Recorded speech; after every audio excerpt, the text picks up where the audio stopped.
As you'll recall from our previous notes, we have this pattern to help us jump back and forth from exponential form to logarithm form and back again.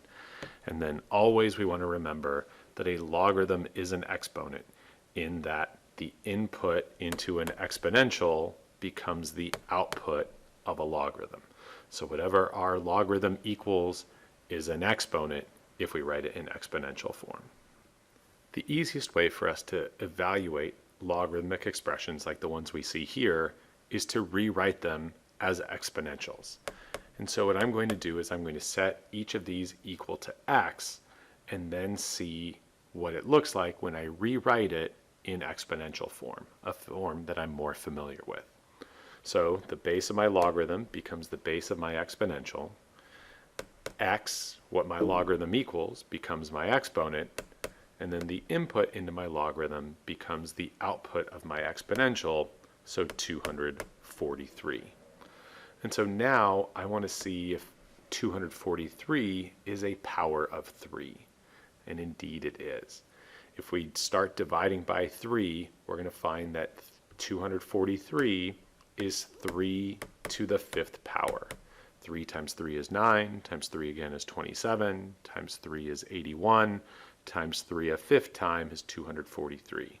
So what that means is x in this case has to equal 5. If my bases are going to be the same, the exponents have to be the same. Or in other words, the value of this expression, log base 3 of 243, is 5.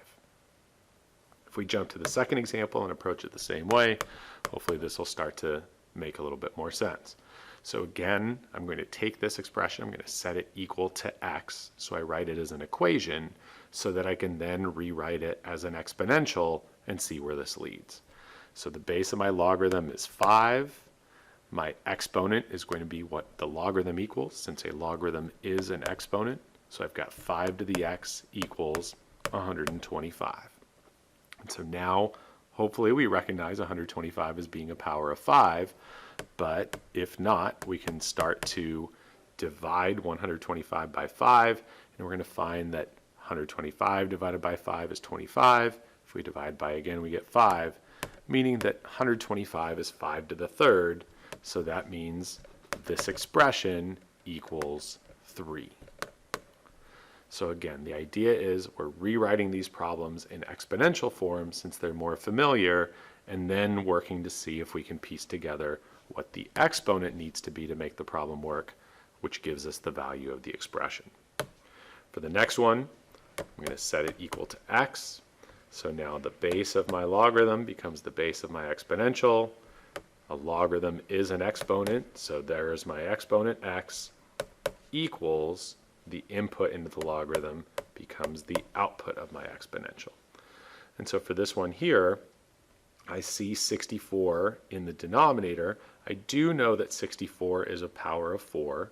So if I divide 64 by 4, I get 16. Divide by 4 again, and I get 4. So it's 4 to the 3rd power. The challenge here is that's in the denominator. So what I can do is I can rewrite this with that 4 to the 3rd in the numerator by making the exponent negative. And so now I've got 4 to the x equals 4 to the negative 3rd. Well, if these bases are the same, that means those exponents have to be the same. So that means my expression equals negative 3.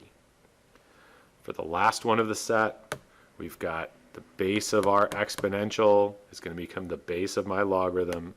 So after having set the problem equal to x, so now I can rewrite it in exponential form, I've got 1/2 to the x equals the input to the logarithm becomes the output.